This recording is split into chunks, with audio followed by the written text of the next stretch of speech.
Hello दोस्तों, मैं संध्या आ गई हूँ आपके अपने चैनल पाठशाला हिंदी की। तो कैसे हो आप लोग? आशा करती हूँ कि आप लोग ठीक होंगे। तो बच्चों, आपने कविता पढ़ी, पहली कविता जिसका नाम है कक्कू, और किस क्लास की है? कक्षा 3 की। किस पुस्तक से? रिमझिम से। तो मुझे उम्मीद है कि आप लोगों को कक्कू समझ में आ गया होगा, अभ्यास कार्य भी आप लोगों ने कर लिया होगा, जिससे कि आप अपना पहला पाठ कंप्लीट कर चुके हो। ठीक है, आज हम अपना नया पाठ शुरू करेंगे जिसका नाम है सेखी बाज मक्खी। सेखी बाज मक्खी का मतलब क्या होता है? सेखी मतलब जो बहुत अपने आप को लगाती हो कि मैं बहुत मतलब घमंडी हो, उसमें घमंड हो कि मेरे से बेहतर कोई नहीं है। तो ऐसी मक्खी जो अपने आप को घमंडी महसूस करती है। तो सेखीबाज का मतलब ये हो गया। ठीक है, अब मैं आपको बताऊं एक नई बात, क्योंकि कक्षा 2 में आपको मैंने पूरे किताब के चैप्टर के अंत में एक हेल्थ टिप दी थी। अब मैंने सोचा कि आज मैं आपको पाठ के अंत में 3 जीके के सवाल दूंगी और मैं उसके बारे में आपको बताऊंगी भी। ठीक है, तो इससे आपका नॉलेज भी बढ़ेगा, आपको कुछ अच्छी अच्छी रोचक जानकारियाँ भी होंगी और जो कि आपकी पढ़ाई से रिलेटेड है। ठीक है, तो मैं ऐसा सोच रही हूँ, ऐसा मैं करना चाहती हूँ। कमेंट करके आप बताइए कि क्या मैं सही सोच रही हूँ, आप पढ़ना चाहते हो इस चीज़ को, तो मैं इसे आगे और करूँगी। ठीक है, अगर वीडियो अच्छा लगे तो प्लीज़ वीडियो को लाइक करिए, चैनल को सब्सक्राइब करिए, बेल नोटिफिकेशन को ऑल को सेलेक्ट करिए, जिससे समय समय भी वीडियो का नोटिफिकेशन आपको मिलता रहे। और वीडियो को शेयर करिए आपस में, जिससे कि इससे ज़्यादा से ज़्यादा लोग जुड़ सकें। और कमेंट करके बताइए कि आपको पाठ कैसा लगा और सवाल कैसे लगे और आपको अभ्यासकार कैसा लगा। तो बच्चों, हम मिलते हैं अपने अगले वीडियो में, जिसको हमें आज पढ़ना है। सेखी बाज मक्खी एक कहानी है छोटी सी। तो हम चलते हैं अपने पाठ की तरफ। पाठ है सेखी बाज मक्खी।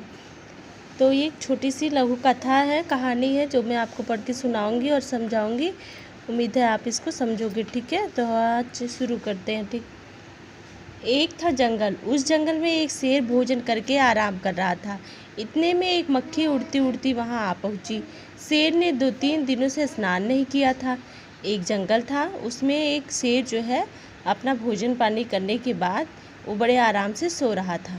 तब तक एक मक्खी जो कि उड़ते उड़ते उसके पास पहुंची। और शेर क्या था कि 2 दिन से स्नान नहीं किया था। स्नान मतलब नहाया नहीं था। इसलिए मक्खी शेर के कान के एकदम पास भिन भिन भिन करने लगी। अब मक्खी क्या है, जहाँ गंदा स्थान होता है वहाँ बहुत जल्दी पहुँच जाती हैं, है ना, और उन्हें वहीं बार बार दौड़ दौड़ के बैठती हैं। तो ऐसे ही वो मक्खी जो है शेर के कान के पास भिन भिन की आवाज़ करने लगी। शेर को बहुत मुश्किल से नींद आई थी। उसने पंजा उठाया, मक्खी उड़ गई।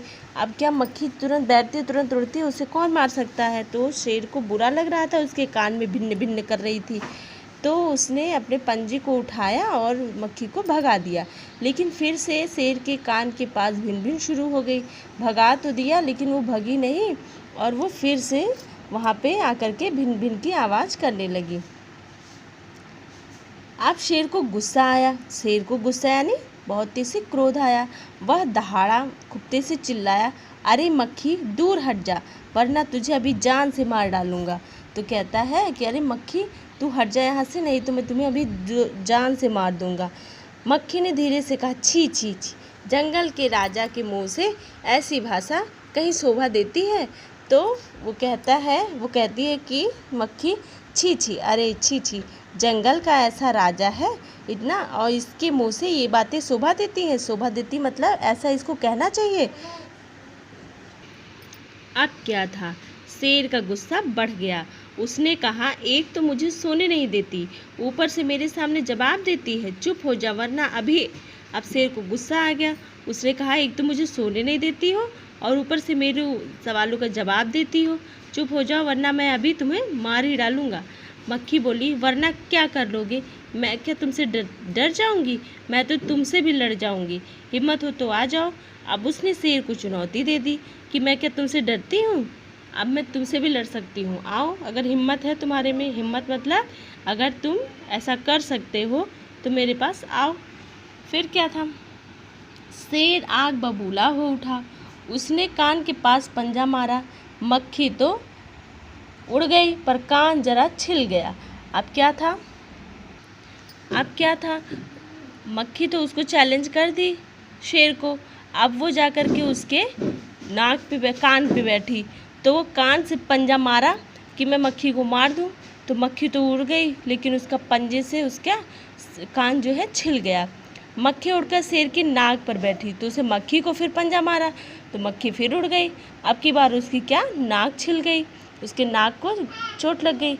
मक्खी कभी शेर के माथे पे बैठती, कभी गाल पे, तो कभी गर्दन पे। तो उसके माथे पे बैठती, कभी गाल पे बैठती, तो कभी गर्दन पे बैठती। इस तरीके से वो हटाने के और मारने के चक्कर में अपने आप को घायल कर लेता था। शेर पंजा मारता और खुद को घायल करता जाता। मक्खी तो फट से उड़ जाती, वो उसके पंजे में ना आती थी। अंत में शेर ऊब गया, थक गया। वह बोला, मक्खी बहन, अब मुझे छोड़ो, मैं हारा, तुम जीती, बस। तो शेर क्या कहता है कि अच्छा अब जाओ तुम यहाँ से, तुम जीत गई, मैं हार गया, मैं तुमसे नहीं पेश पाऊंगा। अब क्या था? मक्खी घमंड से चूर होके उड़ती उड़ती आगे बढ़ी। सामने एक हाथी मिला। मक्खी ने कहा, अरे हाथी, मुझे प्रणाम कर, मैंने जंगल के राजा के शेर को हरा दिया है। तो मक्खी को जब वो शेर कहता है कि अच्छा तू जीत गई, मैं हार गया, तो इससे मक्खी को घमंड आ जाता है। तो वो क्या कहता है कि उड़ते उड़ते जाती है तो उसे एक हाथी मिलता है। तो हाथी से कहती है, हाथी तुम मुझे प्रणाम करो, मैंने जंगल के राजा शेर को हरा दिया और मैं तुमसे भी जीत सकती हूँ। अब क्या था? इसलिए जंगल में अब मेरा राज चलेगा, इसलिए अब जंगल में मेरा राज चलेगा। हाथी ने सोचा, इस पागल मक्खी से बहस करने में समय कौन बर्बाद करे। हाथी ने सूंड ऊपर उठाकर मक्खी को प्रणाम किया और आगे बढ़ गया। अब हाथी तो समझदार था, उसने सोचा कि कौन अपना टाइम खराब करे इसके साथ में, चलो मैं आगे बढ़ जाता हूँ। उसने क्या किया, अपने सूंड को उठा करके उसे प्रणाम कर लिया और आगे की तरफ चला गया। इसलिए जंगल में बर्बाद। ठीक है। हाथी सामने से आ रही लोमड़ी ने यह सब देखा। लोमड़ी मंद मंद मुस्कुराने लगी। इतने में मक्खी ने लोमड़ी से कहा, अरे ओ लोमड़ी, चल मुझे प्रणाम कर, मैंने जंगल के राजा शेर को, विशालकाय हाथी को भी हरा दिया। तो वह लोमड़ी इसे देख रही थी ऐसे हरकतों को, तो उसने कहा कि कुछ बोला नहीं, उसने वो मुस्कुरा रही थी।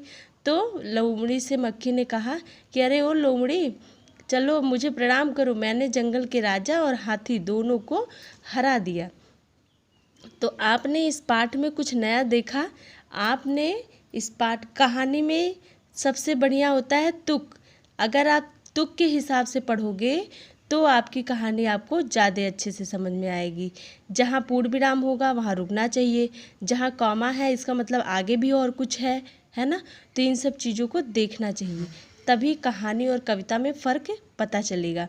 कविता में क्या होता है, कविताएं लयबद्ध होती है, और कहानी क्या होती है, ये तुकों से बधी हुई होती है। तो इसका हमें ध्यान देना चाहिए। ठीक है। अगले क्या है?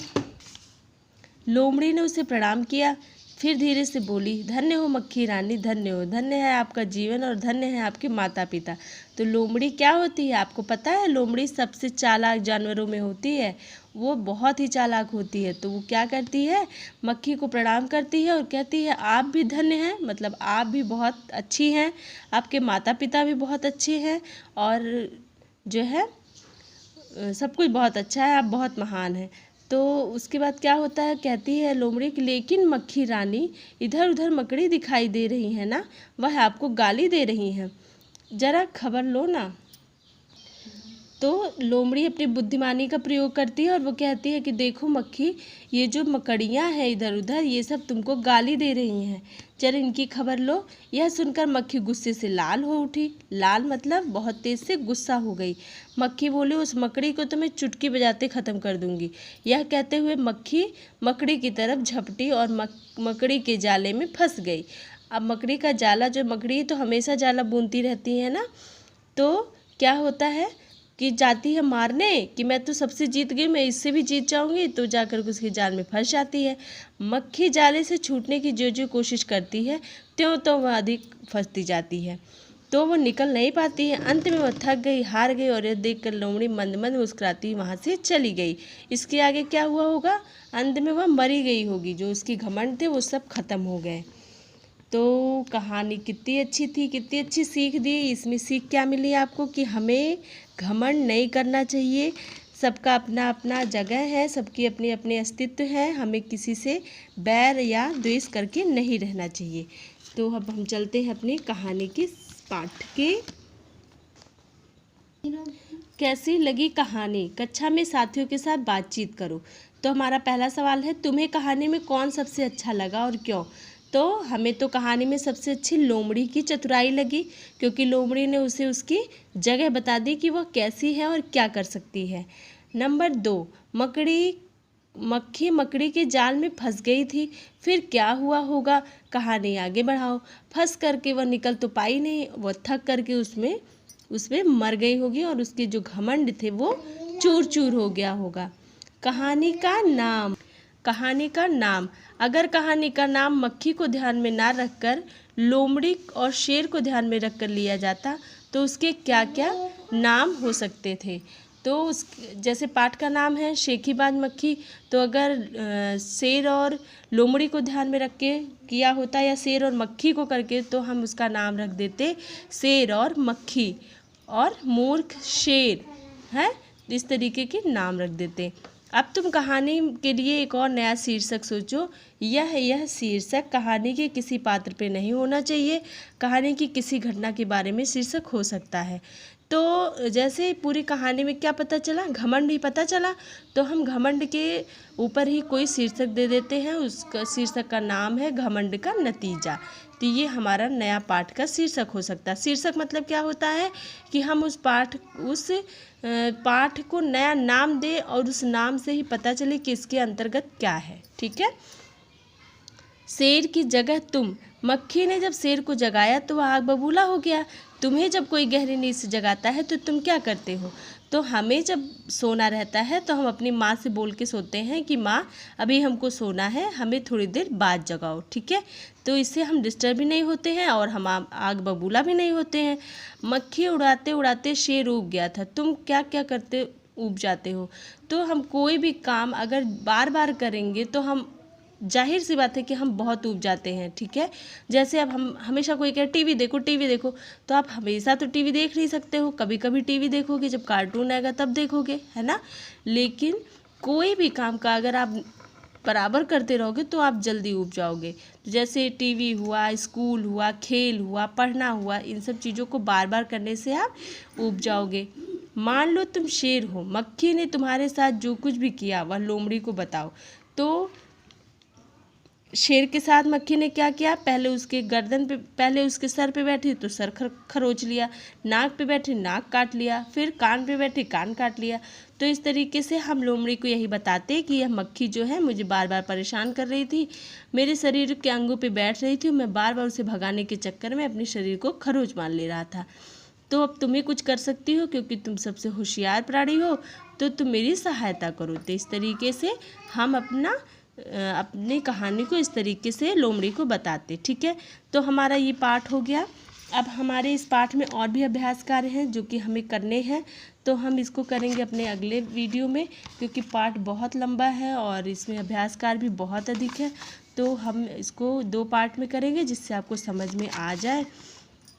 फिर हम मिलेंगे अपने नए पाठ के इसी पाठ के सेकंड पार्ट में। ठीक है, तो आप इसको एक बार पढ़ लेना और उसको एक बार पढ़ करके समझने का प्रयास करना। पाठ बहुत अच्छा है, कहानी बहुत अच्छी है, उम्मीद है आपको पसंद आएगी। वीडियो को लाइक करिए, चैनल को सब्सक्राइब करिए। मिलते हैं अपने अगले वीडियो में, तब तक के लिए बाय बाय। हाँ तो बच्चों, अब समय हो गया है कुछ नए जानकारियाँ प्राप्त करने की। ठीक है, जो कि हमें जीके से संबंधित है। हाँ तो बच्चों, आपका पहला सवाल है कि आप जो पेंसिल से लिखते हो उसकी वो जो नोक होती है वो किस चीज़ से बनी हुई होती है, वो क्या होती है? आपने कभी सोचा? आपको मैं बताऊं कि वो क्या होती है। वो होती है ग्रेफाइट, जो कि एक लंबे समय तक लिखने वाली चीज़ होती है, ठीक है। उसे इसलिए पेंसिल में प्रयोग करते हैं और वो हल्का चलता है, इसलिए उसको सॉफ्ट इरेज भी कर सकते हैं, है ना। तो उसका क्या नाम है, उस नोक का क्या नाम है, ग्रेफाइट। अच्छा, आपका दूसरा सवाल है, दुनिया का सबसे तेज घुमंतू पक्षी कौन सा है। तो आपको बहुत सारी पक्षियाँ पता है ना, घूमते तो सभी हैं, लेकिन सबसे तेज कौन घूमता है, उसका क्या नाम है। तो उसका नाम है घुमंतू बाज। बाज होते, जो बाज इस समय तो दिखाई नहीं देते हैं क्योंकि इनकी प्रजातियां लुप्त हो जा रही हैं, लेकिन जो हैं भी वो बहुत तेज चलते हैं, उनका क्या नाम है, घुमंतू बाज। अच्छा, आपने रेनबो का नाम सुना है आपने, इंद्रधनुष, जो कि कब देखते हैं आप लोग, आपको पता है कब देखते हो। आपको पता है इंद्रधनुष में कितने कलर होते हैं, इंद्रधनुष में होते हैं 7 कलर, ठीक है। तो देखने में कितना अच्छा लगता है, वो आपको कब देखने को मिलता है। अभी आप बोलोगे बरसात में, नहीं, हाँ बरसात में नहीं दिखता है। इंद्रधनुष दिखता है मानसून में, जब मानसून की बारिश होती है तो इंद्रधनुष दिखता है ना। तो उम्मीद है आपको ये सवाल समझ में आए होंगे और कुछ नया आपको जानने को मिला होगा। तो ऐसे ही हमारे 3 क्वेश्चन चलेंगे अभी कक्षा 3 में, क्योंकि अभी आप छोटे हो, अब इससे ज़्यादा गहरी जानकारी मैं आपको नहीं दे सकती जो कि आपको समझ में ना आए। ऐसे ही छोटे छोटे जानकारियाँ मैं दूंगी, उम्मीद है आप इसको ध्यान दोगी, ठीक है। तो मिलते हैं अपने अगले पाठ के साथ, जो कि पाठ नहीं, अगले सेखी बाज मक्खी के अभ्यास कार्य के साथ, क्योंकि हमने आधा ही किया है ना, आधा हम कल करेंगे। तो इसलिए हम मिलते हैं अपने अगले पार्ट में, ठीक है। तब तक के लिए वीडियो देखने के लिए बहुत बहुत धन्यवाद, बहुत बहुत आभार। मिलते हैं अपने अगले ब्लॉग में, तब तक के लिए बाय बाय।